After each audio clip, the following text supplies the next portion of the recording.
recording. Starting mine. 34, 35, 5, 6, 7, 8, 9. Ooh, You went early. That was bad. Oh, well, whatever. I'll figure it out. Hang on. 3, 2, 1. Alright. Okay. Yeah. Alright, so... Alright. So... It's your ball. Your ball. You start. Okay.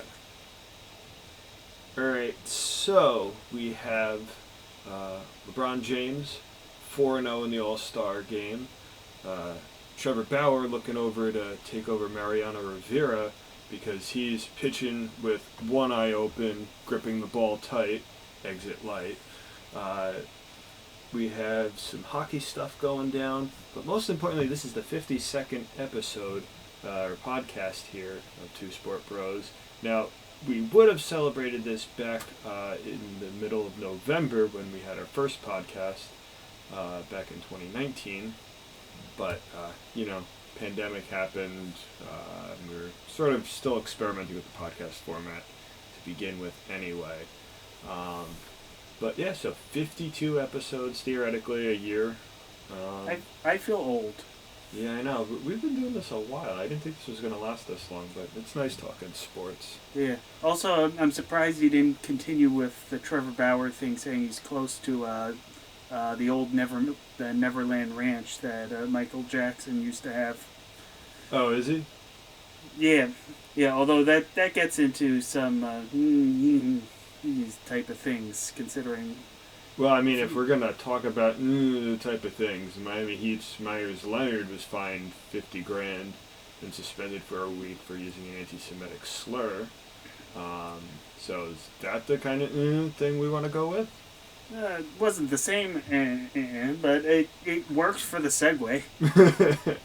All right, so yeah, we have people playing video games and using words that you probably shouldn't use, but see, I'm kind of like, obviously you shouldn't be saying these things.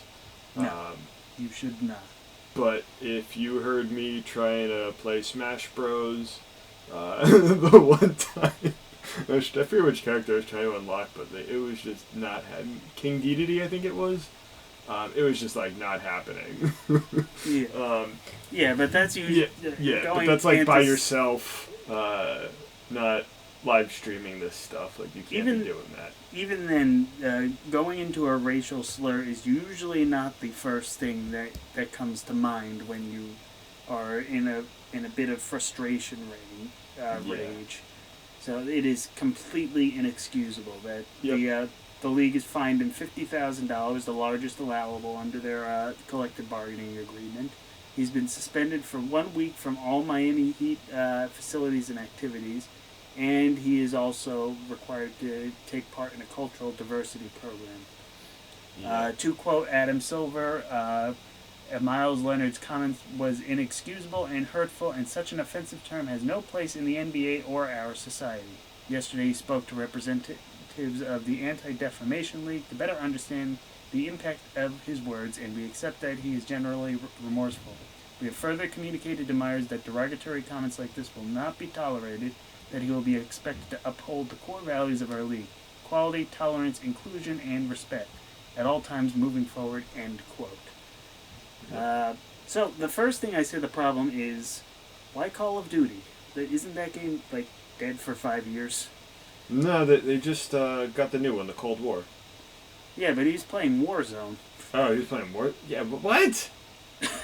Yeah, why? Well, I guess I don't know. What time period does Warzone take place? Is it during World War II? Because then maybe it is a no. I'm totally bad joke. Personally, Fall Guys is my craving at the moment. Although I know Among Us is still big. But but yeah, that. Although it should be noted that he's suspended from team activities and stuff, this will not affect his playing time because he was already out for the season with a shoulder injury anyway. He does have a team option for next season at $10.1 million. So depending on how this is reacted, we'll see how it is. But well, probably not. I mean, he was taken 11th overall in the 2012 draft, but he has yet to average more than his most average for points is 8.4 points per game back in 2015-2016 season. So he's not really getting too many rebounds either, or blocks, or any steals. So he seems to not really be worth anything. So I don't know if you want to like re-sign him at this point. I mean, yeah, he's 7 foot as a center, so but centers have sort of like phased out a little bit these last few years. I mean, the only like I guess center you have right now is I believe Joel Embiid, which is I'm pretty sure he counts as he's a center, 7 foot, 280 pounds, beast of a guy. He is putting up some good MVP numbers this year, putting up 30 points per game. Got about almost 12 rebounds per game, so he's putting up some real good stuff right now. Maybe bump up his free throw percentage, although it is the highest of his career currently at 85%, almost 86%. And slowly increasing it almost every year. So he's having a hell of a season.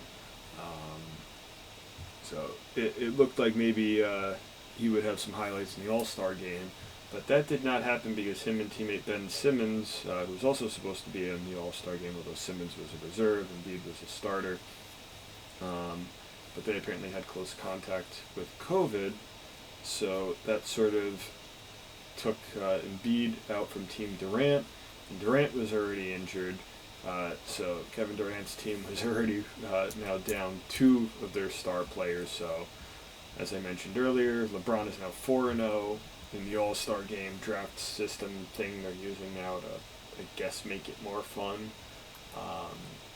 So does this one sort of outweigh it a little bit? Maybe. This is a weird All-Star game. You don't have the crowd cheering you on. You still at the back of the pandemic. The racially charged emotions from the George Floyd from last year are still fresh in their minds. That's why there was a lot of historically black colleges represented on and off the court. Yep. So it's weird. Yeah, and they had all the festivities in one night. So they had the 3-point contest first, and they played the first half of the All-Star game. Then they did the dunk contest for the halftime show, and then they had the rest of the game go on. So it was, I don't know, it was kind of like a weird sort of night. They sort of put everything together. I mean, just looking at the box score, Giannis had 35 points, Stephen Curry had 28 points, Damian Lillard 32 points, Jaylen Brown 22 points, LeBron James, who actually only had 4 points. But when you've got Giannis and a bunch of other guys on the team, I guess you don't really need to score that many points. And also, he's sort of like the coach of the team as well at this point. But LeBron James' biggest takeaway was that he said Jaylen Brown of the Boston Celtics is the most underappreciated player in the league. And he's slowly evolved as a player these last several years playing for the Celtics. He didn't make the big impact like Jason Tatum did in his first year, the year after Brown came in. But this year he's really stepped it up, throwing in some good stuff. He's got almost 25 points per game. He's got 5 rebounds and about 4 assists per game. He probably improved that free throw percentage, but just like Embiid, he's sort of been improving slowly. His first couple of years he was in the 60s. Last year he hit 72%. Now he's hitting 77%. He's still hitting about almost 39% of his three-pointers, which is good. So he's just improving as an all-around player, which is very good for the Celtics. They just need to get Marcus Smart back to improve that defense. But with LeBron James, and I guess sort of tying it back to Leonard about inappropriate things, are you familiar with LeBron James' upcoming movie? Yes, Space Jam 2 and the weird, funky uniforms we talked about last week. Yep. So there's more apparently to it because apparently we had some stuff going on with Pepe Le Pew. Apparently they said it wasn't animated yet, but who knows? But apparently there was a live action scene portion that was cut because, as you know, Pepe Le Pew's character likes to hit on the girls. It's supposed to be in a cartoony, romantic way, but it's usually very unreciprocated and unrequited. So it was sort of frowned upon and basically taken out. It's not just that he's been taken out. The character seems to have, of Pepe Le Pew, seems to have been all but permanently retired. Yeah, so I don't even know if we're going to get him in the background at this point. No, he seems to be complete. According to what I read, that Pepe Le Pew, the character, has been cut from the film for at least 1 year. So, and this is probably a victim, whether you say victim of the Me Too movement, a victim of the Dr. Seuss thing, or Seuss, however you, soy sauce, Dr. Soy Sauce. But however you want. There was also people saying cancel Speedy Gonzalez at the same time, which... What? Yeah, which the problem with that one's not as clear cut because the argument is that he has the racial stereotype of being a Mexican who is fast and... Yeah, but he also has his cousin, Slowpoke Rodriguez. Yeah, and the other problem is people from Mexico actually love Speedy Gonzalez. Is it because Mel Blanc wasn't Mexican? I mean... No, it's because they love that they're in an American cartoon. There is a Mexican character, and he's always outfoxing his pursuers. Yeah, no, I love Speedy Gonzalez. He's great. Yeah. One of my favorite ones is where he races the Roadrunner. Oh yeah. Which apparently, spoiler, I thought it looked like he was going to win in the cartoon. But apparently it was Sylvester and Wile E. Coyote that won, as they use a rocket ship to go across as they were trying to catch the two.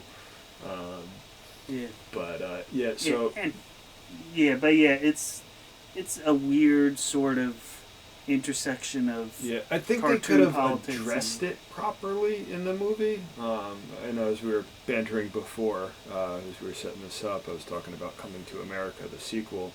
It was a little bit backwards. Like they were trying to make it seem like it was better and more with the times, but they just didn't do it properly. They tried too hard. Yeah, and they overcorrected.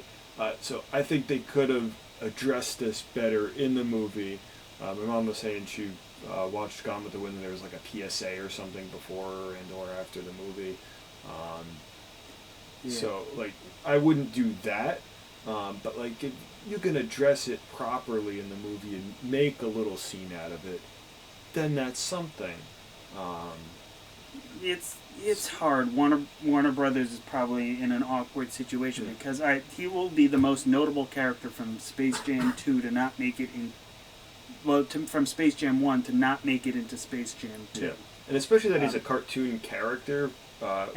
Anybody could play. You could literally make him a mascot for the whole Me Too movement sort of thing and be like a reformed sort of thing. Like you just put in some good writing efforts and you could make this something better, but clearly we're a little backwards on that. Well, we'll see. That movie's coming out eventually. I forget. It's some early... When is it coming out? It's supposed to be like June or something. Space Jam 2... although apparently some of the co-stars want the cut of Pepe Le Pew. Which co-star was? That they. The actress in question. That wants that. July 16th, 2021. Hopefully by then we'll be able to see it in theaters. Is that Sam's birthday? I think so. No. No, I think she's July. I thought you said July 16th. I have the memory of a goldfish. Hmm. But anyway, there's one last little thing of basketball news I Mhm. want to talk about, and it's an anniversary, and not one that we want to remember. The date that we're recording this episode is March 11th, 2021. Mhm. Exactly 1 year ago today, the Utah Jazz and the Oklahoma City Thunder were about to tip off for their matchup in the Chesapeake Arena. And right as they were about to do the tip off, someone a staff member ran onto the court, and then the officials sent everyone back into the locker rooms, and the game was canceled. And it turned out All-Star Rudy Gobert had tested positive for coronavirus. Later that night, the NBA, NHL both suspended their seasons. MLB suspended spring training the day after, and then right after that, the entire country itself and pretty much the rest of the world all went into lockdown. So wow, a whole year already. yeah, it's been a full year since we've had a full stadium with full games and everyone enjoying everything.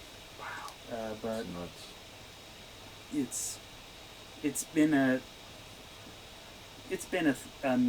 hot minute, hour, month, day, year. I will say the only thing, it sort of made me smile. This is a couple weeks ago after the Patriots won the Super Bowl. One of the people I like to follow on YouTube is Pittsburgh Dad. He had a thing where after the Patriots won the Tampa Bay Buccaneers, Tom Brady won the Super Bowl. So I'm still not even used to that. Brady won the Super Bowl. Pittsburgh Dad, who doesn't like the Patriots because he's a Steelers fan, he was like, well, at least Brady winning a Super Bowl, that means things are going to be back to normal. So hopefully 1 year out, we've got people being vaccinated. I know my sister's got her first shot. You said some people in your family had it done. So hopefully things will roll out, especially with Johnson & Johnson bringing out their one and done. So hopefully that'll make things move a little faster as well. Yeah. Well, there is one other thing that ties into it. So I mentioned it's been exactly 1 year since a full sports stadium was had for a sporting event, and it seems like that time frame for when we'll see that again might be coming a lot sooner than everyone thought. If you've read in the news, whether you like it or not, Governor Greg Abbott of Texas has rescinded every mandate for the state of Texas. So there's no capacity limit, there's no mask limit, although many places are still enforcing masks. So are we just going to have like a Wild West out in Texas? Bow, bow, bow. I thought it was already the Wild West in Texas. It's even more. Yeah, but one of those, the Texas Rangers have announced on yesterday, Wednesday, that they will allow 100% capacity at Globe Life Field for their home opener against the Oakland Athletics, as Globe Life Field is the newest stadium in Major League Baseball. Their restrictions are that masks will be required, and as long as it is not raining, the roof will be open. Apparently, though, it says that they have to wear masks unless they are actively eating and drinking at their seats. So, well, have you tried putting a straw through a mask? You know how hard that is? No, but people are just going to be like, no, I'm drinking my water. I don't need to have my mask on. And no one's going to wear their masks at the game. Yeah, well, that's the thing. Well, first of all, there's a new stadium has a capacity of 40,300 people, which I will tell you will not happen because have you seen that Rangers roster? It is not great, and the Oakland A's will not be enough of a draw. I could see maybe 30,000, but I can't see that stadium being maybe opening day it could be sold out, but I can tell you that within a week it's going to get down to the 20,000 thousands or 15,000 because you don't have the team to support that. Yeah, they don't have the team to support it, but I might give it like 2 or 3 weeks maybe worth of stuff. I don't know what their schedule is specifically, but I think it might just be some Texans just trying to stick it to everybody, be like, oh, we're still going to show up. Yeah, looking at their schedule, so their home opener is what, with Toronto? No, I think it's with Oakland, isn't it? Where I'm at first time. Yeah, let's start with Kansas City, then Toronto, April 5th. Oh yeah, yeah. They have two exhibition games against the Brewers on the 29th and 30th, but not sure if there'll be fans allowed for. There are no fans allowed at the moment for that. It looks like that'll just be to an empty stadium. Yeah, well, we'll see what happens with because they've got 6 games. Toronto, 3 with Toronto, and then 3 with San Diego. Yeah. So that'll give a good week's worth of stuff. And they go down to the spicy cesspool of Florida before they're. Where they'll play against a full state crowd of Tampa Bay people. Even if it's restricted, it'll be full because they can never draw anyone. Yeah, I was gonna say Tampa Bay can open up the stadium to 100%, and they're still not gonna have as many people. Yeah, same with the poor Royals. That I've seen games where they've had 1,500 people in the entire ballpark. It was after a rain delay, but tell you what, one notable homestand. There's a 4-game stand in May where they host the Yankees, and Susan Waldman has already said her feelings on the matter during the game against spring training game. John Sterling, the voice of the Yankees, asked about that, and Susan replied, "I'm glad I'm not there. I'm glad I'm not there." And then ended with "stupid," which is kind of how I feel. Like I can see opening half as a thing to do, and definitely you still need masks. You still need masks for the time being. But 100%, that gives me a good pause for doing it. I don't think we're ready to open the gates fully just yet. Yeah, we're getting there. Yeah, we're getting there, but give it another month or two at least. Yeah, I mean, I don't know how much you can really do. I guess they're not going to do this with the NBA because that's indoors. No, baseball has a better shot because it's the few few indoor arenas are retractable roofs. There's no completely closed. What about the Astros? Are they going to be able to get everybody in? That's a good question. There's been all the talk about the Rangers. I don't think the Astros have. Yeah, I guess they're already in still enough hot water. And I think maybe they're like, let's not open up the whole way. Yeah, you don't want to let too many fans in. No, especially considering that a lot of those fans have been waiting a year to throw trash at the Trastros.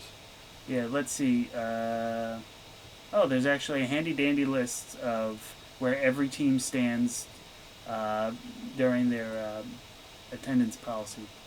Let's see.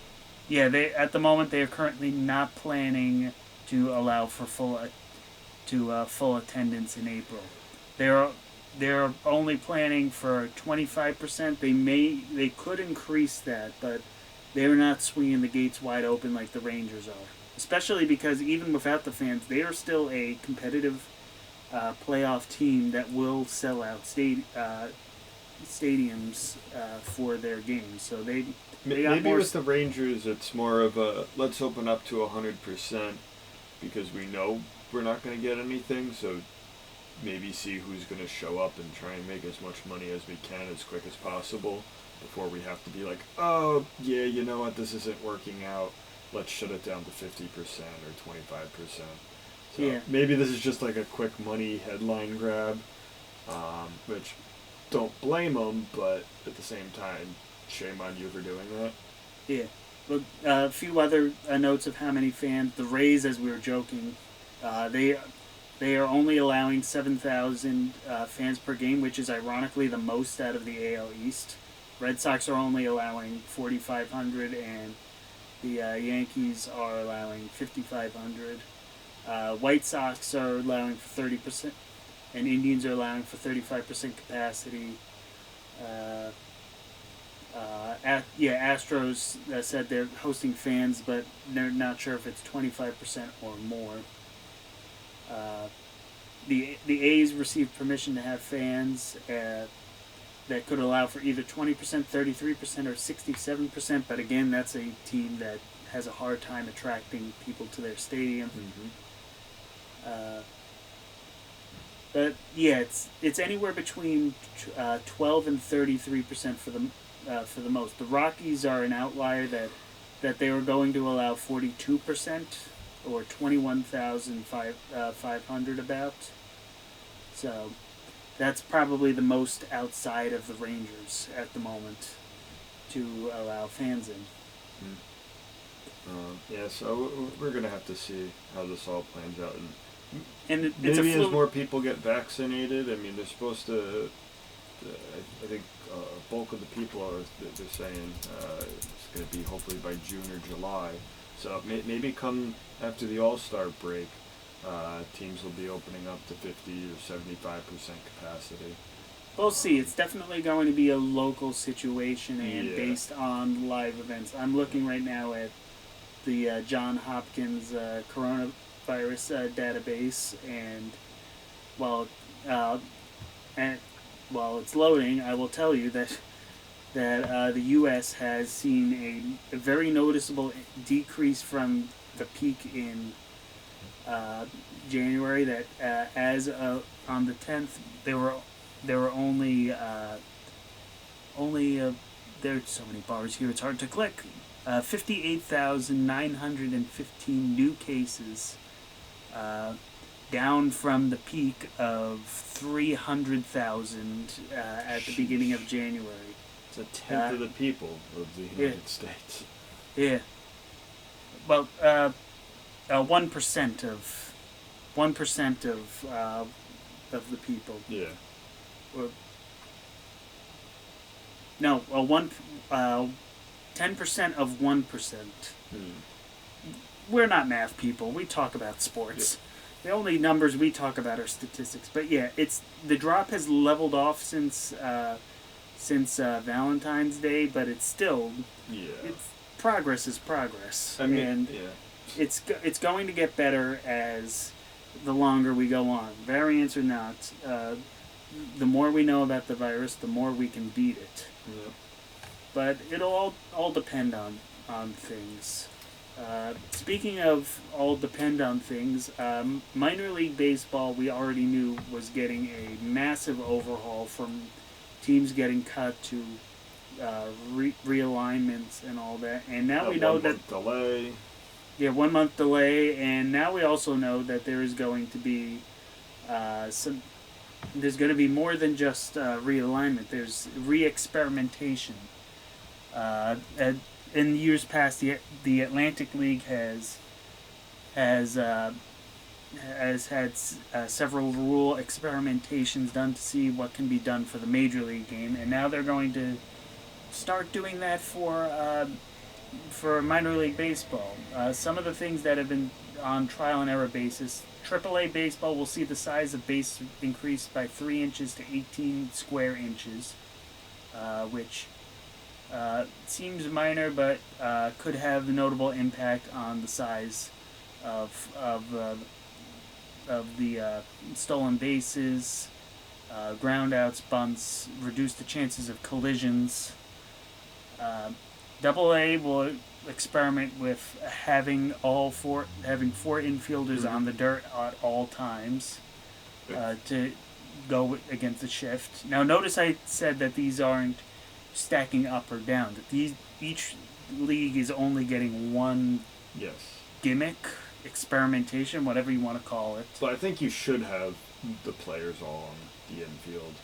Yeah, I would say Yeah, that it's probably come to that. We've seen careers get ruined Mark by Teixeira.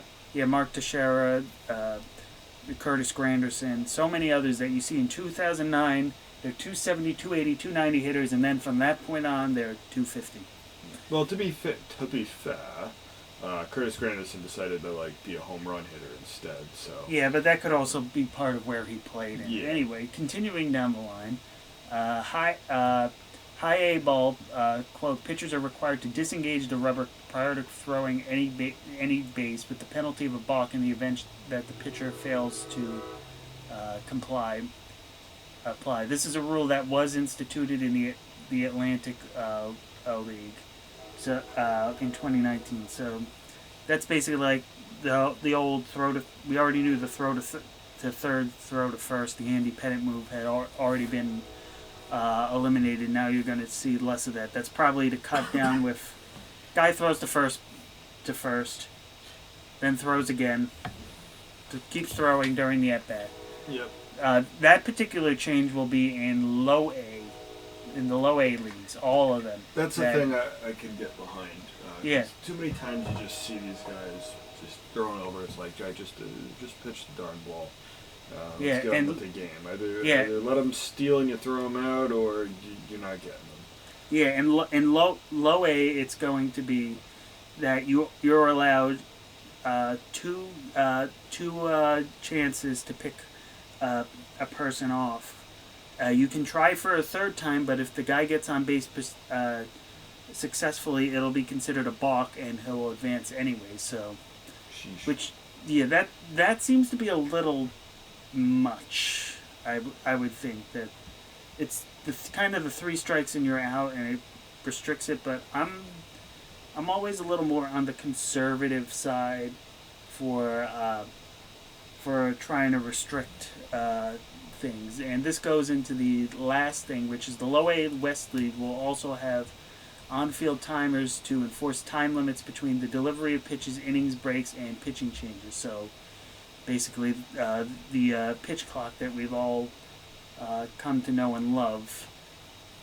And in Low A Southeast, there will be an automatic ball strike system, which we know how a lot of us feel about that.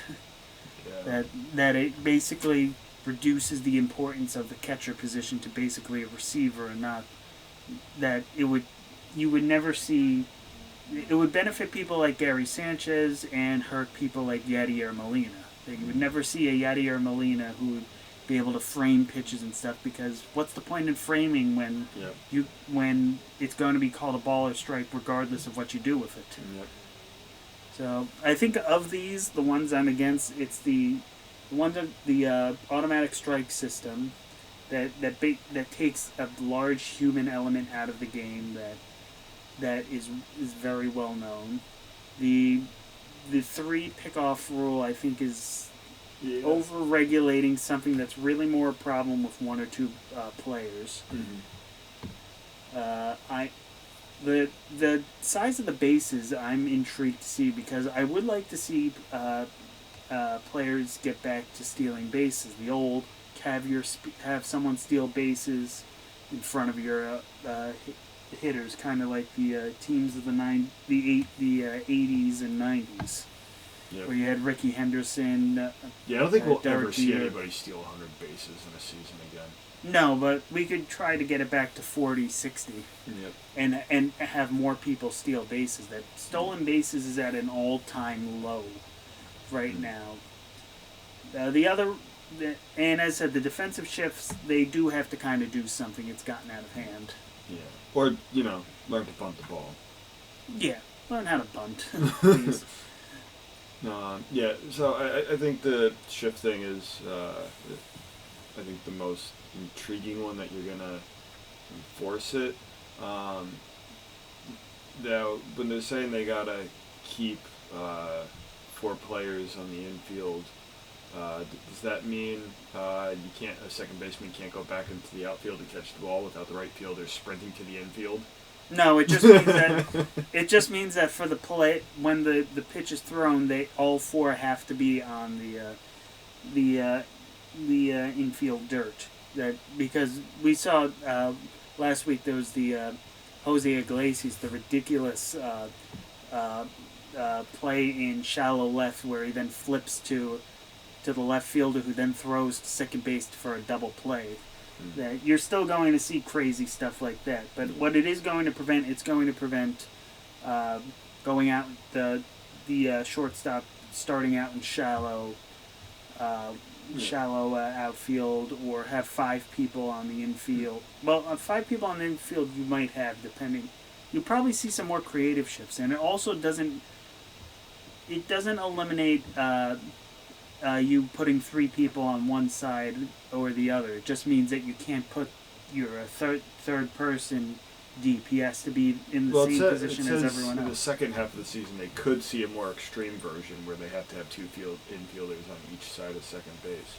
Yeah, but that'll probably depend on what data they gather. What I'm kind of intrigued with this, though, is at what point are you allowed to then be on the other side? Because could you theoretically have, like, say, Didi Gregorius, like, be right next to second base, and as soon as, say, Trevor Bauer throws a ball, it's like, obviously they're on the same team, but just jump on over to the other side as the ball's being thrown, or does it have to be that entire pitch? I think it's that you have to start when the play starts, you have to be there as soon as the play begins. So as soon as soon as Trevor Bauer begins his wind up, then Corey Seager can jump on over.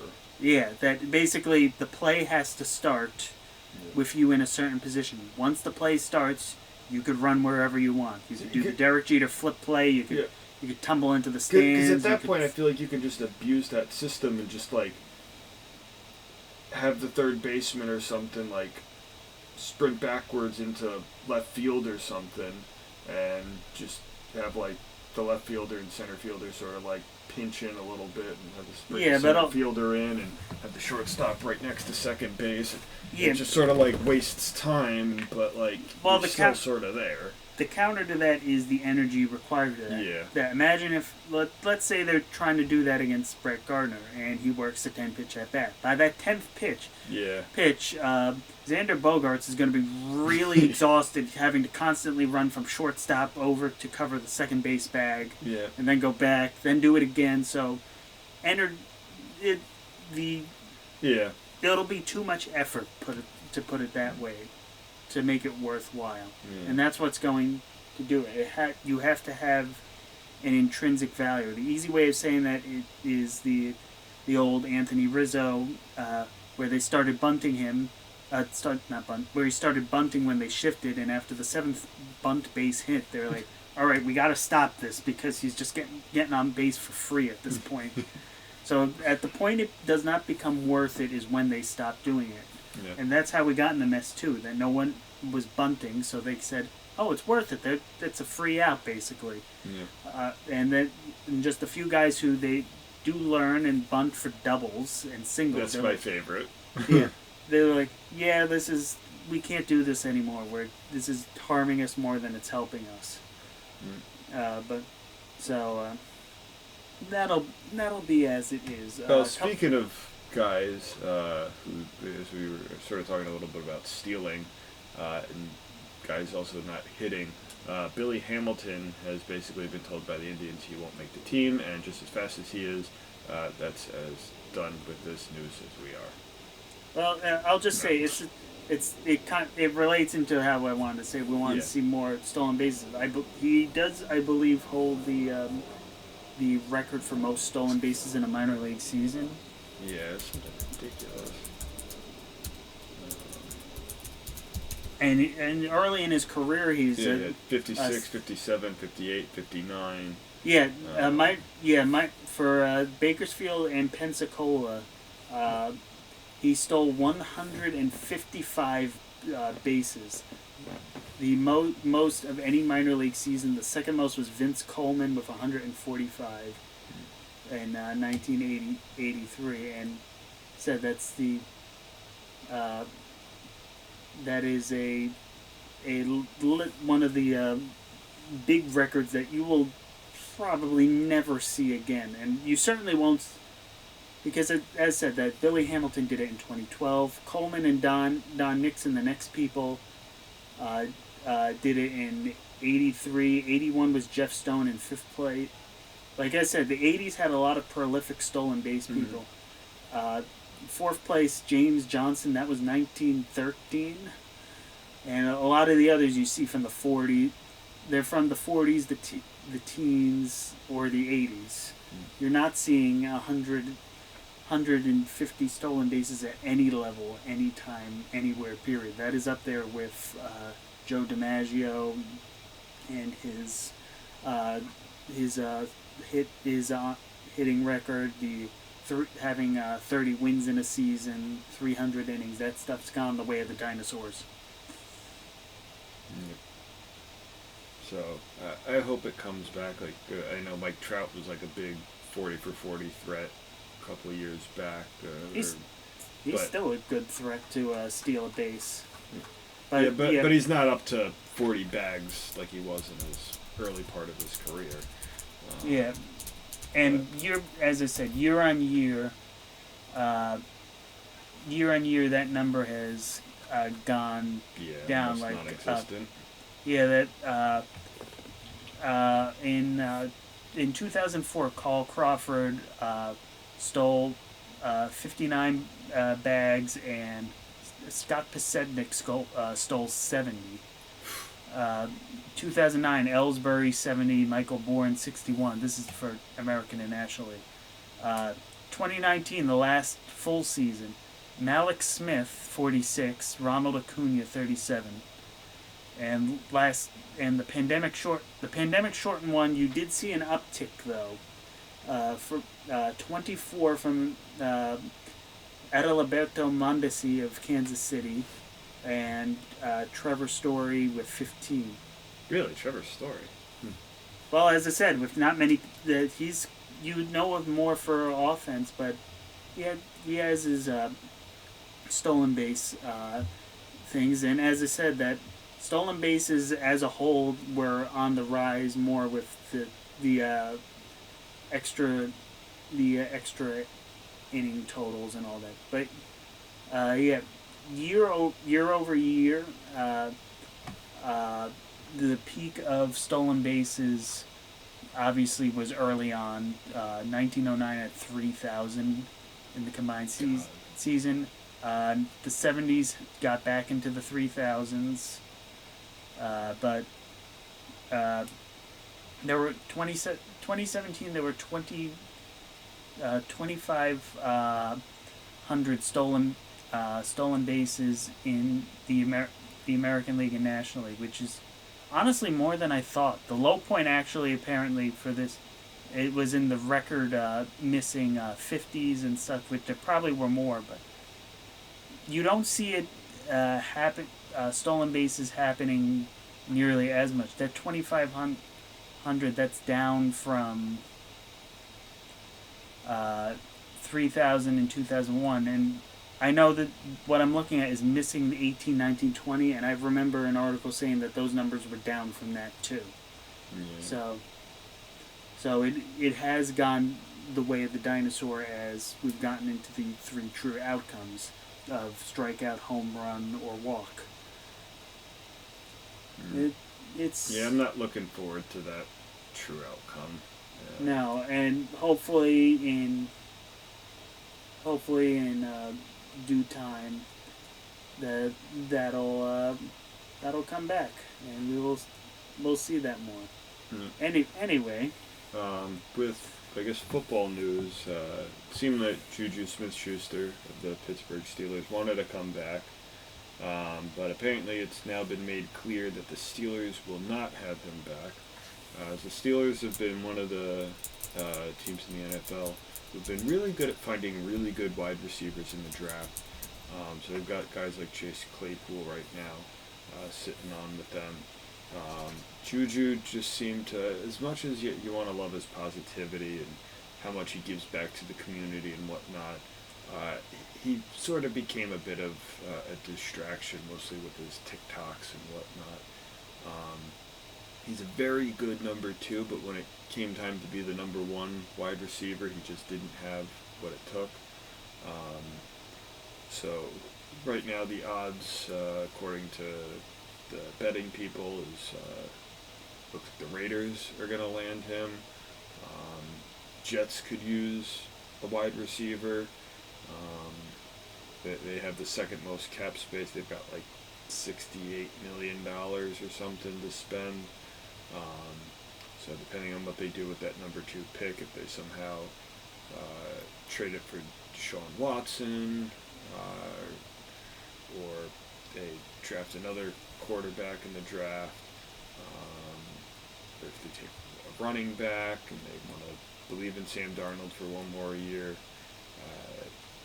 maybe Juju's an option at wide receiver if they don't take Jamar Chase, which is who I think they should take. But we'll have to see. Alex Smith is also an option, as he has been released by the Washington football team.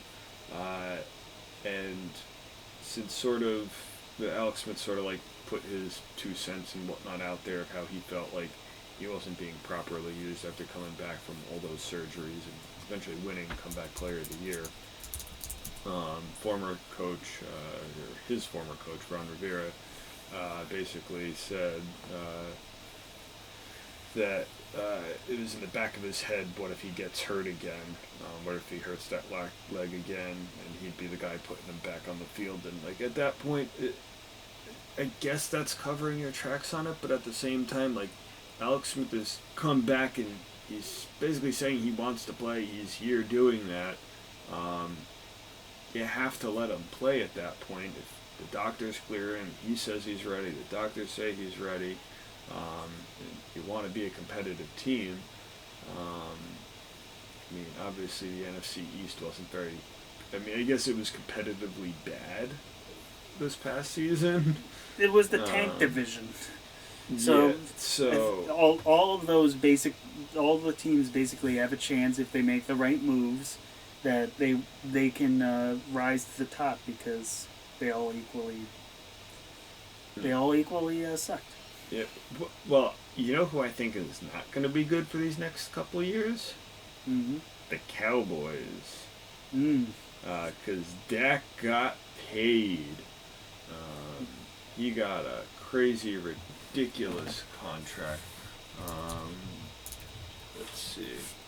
It's like $160 million, or it's a 4-year, $160 million contract, but it's like designed over 6 years, but the last 2 years voided, so I guess like you can spread out the average annual. It's deferred contract. Yeah. That's what it is, to make the annual a little. Yeah, so his deal averages $42 million a year over the first 3 seasons, with $75 million in the first season and a $66 million signing bonus. Jesus. You send a little of that our way. He's 27 years old. He played under the franchise tag in 2020. Suffered a gruesome injury to end the season. He hasn't won anything yet, to be honest. I'm not sure why they're giving him all this money and he hasn't won anything. I mean, well, he's a 2-time Pro Bowl, Offensive Rookie of the Year in 2016. To be fair, that offensive rookiness, that was a really good offensive line the Cowboys had. Yeah. And he had a career year in 2019 and was doing well in the beginning of 2020 before he suffered his gruesome injury at the hands of the Giants. Yeah, dude, he has had good stats. I'm not gonna. Yeah, he's definitely one of the best quarterbacks in the league. It's just I wouldn't put him in the top 10, but he's definitely in the. You can win with him. He's competent that way. I'd say he's in the upper half. He's not in the lower. In the upper half. It's just I don't think he's worth that. He's worth more with to the Rangers, not the Rangers, the Cowboys. The Cowboys off the team than on the team, just because of how that is. What kills the Cowboys though is this contract is huge. They're dropping $40 million after a season where they weren't that good. Granted, yes, they didn't finish the season because he got injured, but it's sort of gotten to a point where like you want to win, but you got to spread the money around. Like Tom Brady never had the highest contract. You want to build around that. Even LeBron James never had. I think even when he was on the Miami Heat, I don't think he had the highest contract on that team, and he was up and away the best player on that team. You want to have a competitively viable team, as long as you're spending money on it. You're gonna want to have it so that you're not overspending on one or two guys, and you have enough to improve the whole team. Because, I mean, maybe some players are different, and they don't want to win the big championship. They just want to make as much money as possible. But this is don't we all? This is a bad move for the Cowboys. A good move for everyone else. Good move for everyone else because Dak's getting paid. Good for him. Jerry Jones gets to look like he's spending money, but and the rest of the league has to pay more for another quarterback as one of the possible trade options. Yep. I was now off the table. Now here's my question: Mm-hmm. Dallas Cowboys or the Houston Texans? Which football team in Texas is going to have more wins? Houston Astros. Yes, good answer. Good answer. Best winning percentage?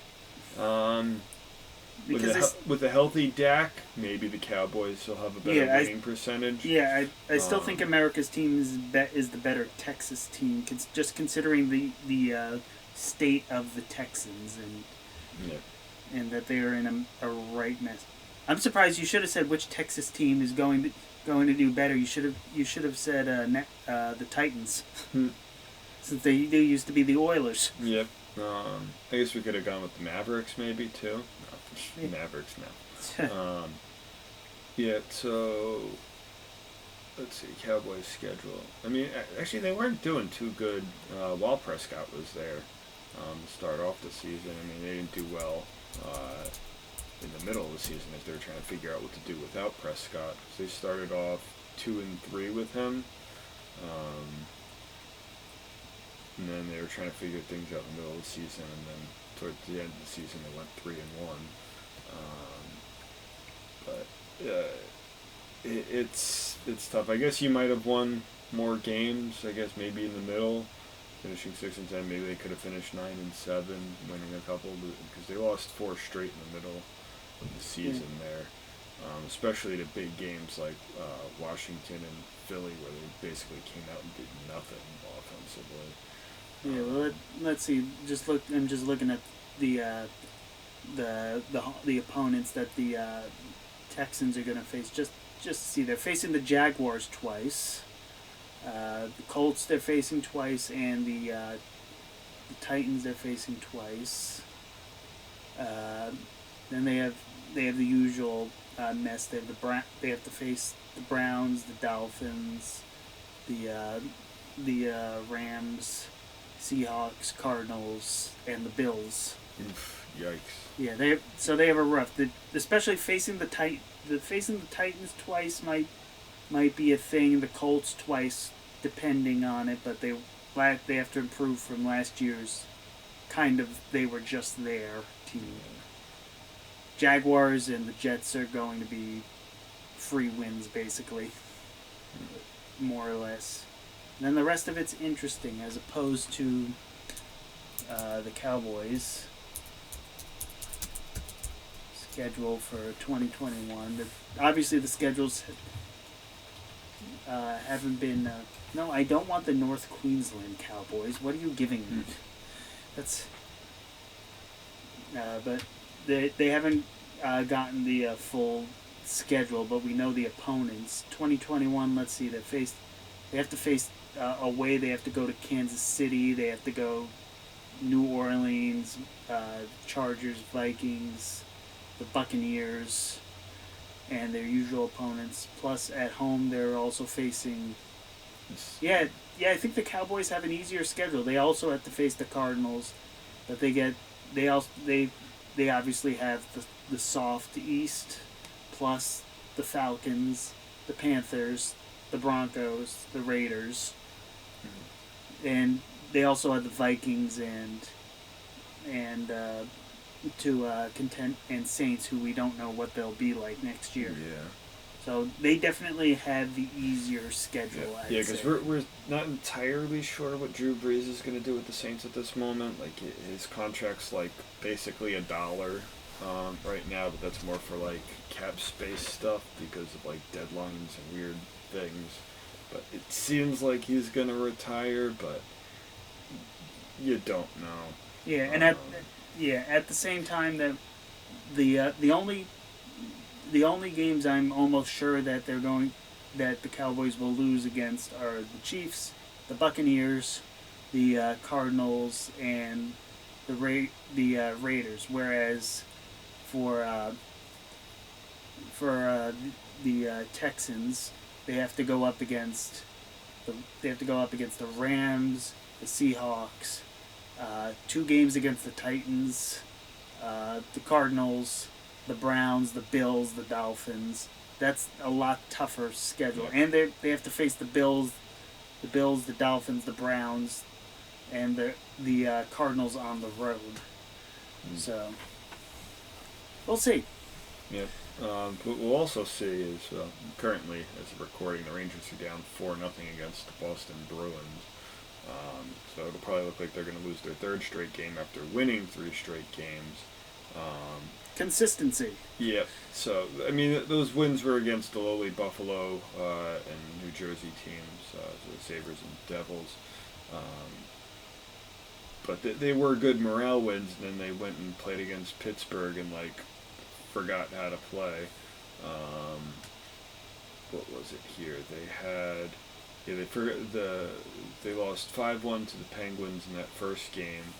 And basically what happens was Zibanejad scored a minute into the game, and they were holding that 1-0 lead until about the 16-minute mark, 16-13, which is important to note, because then about like 40 seconds later, they score. The Penguins scored again to make it 2-1, and then like 20 seconds later, Crosby scores to make it 3-1. So in the matter of 1 minute and 1 second, the Rangers went from a 1-goal lead to being down by 2. And then the third period, they gave up another 2 goals within 3 minutes to go down 5-1. Then they got bounced in the second game. They're down early against Boston Bruins now. They'll be playing Boston again on Saturday in Boston. Then they got 2 against Philly, 2 in Washington.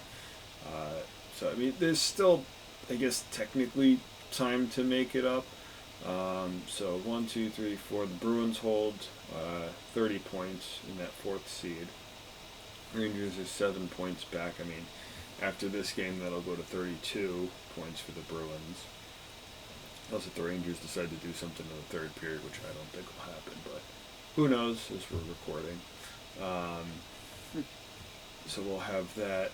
But the Bruins were leading this division for a bit. Then it was the Capitals. Now it's the Islanders are leading this division. As the Bruins are on a 3-5-2 streak.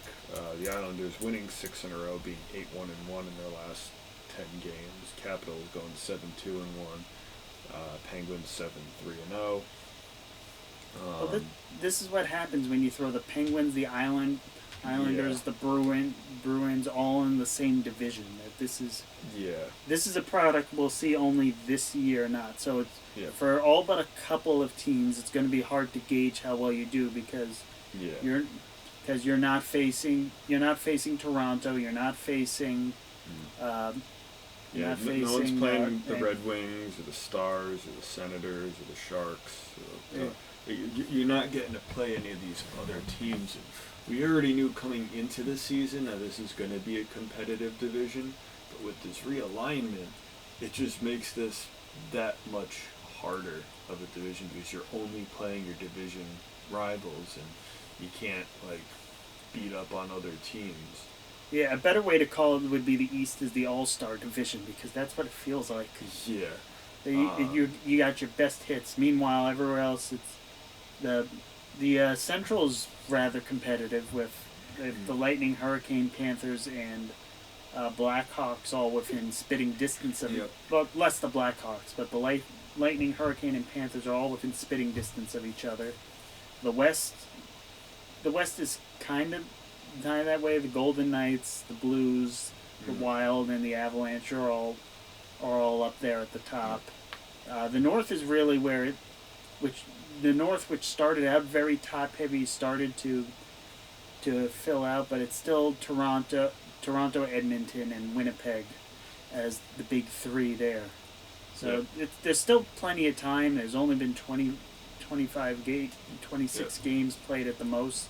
Well, 27, 28. This number keeps getting higher every time I look at it. Yeah. But this halfway through the season, there's still a chance to split up and get back in it, unless you're New Jersey, Buffalo, San Jose, Detroit, so on and so forth. Yeah. So we'll have to see what's happening in the upcoming weeks, what's going to go down. But 52 in Voldemort. It's been a pleasure. Let's see how many more we can do. I know schedules are going to be weird these coming weeks as baseball's coming back. So 3 weeks till opening day. Yeah. Can't wait.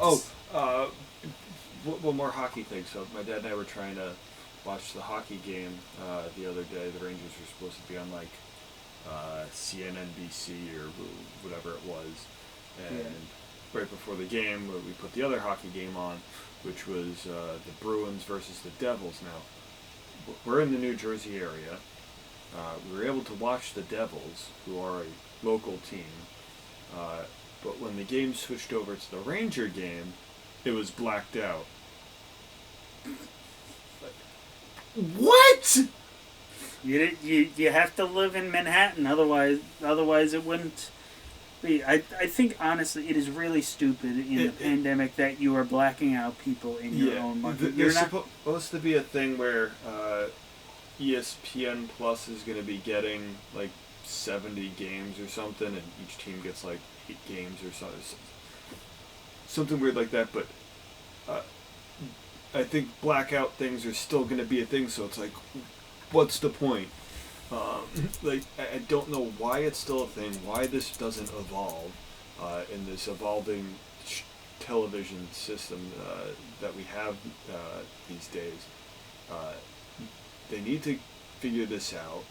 I mean, NHL Network or whatever it was really pricey, and you couldn't really see as much, so getting it over to the ESPN Plus brings it over to a Hulu network of people, so it'll sort of benefit both things, but at the same time, if games are still blacked out, you're going to leave a lot of frustrated people. Yeah.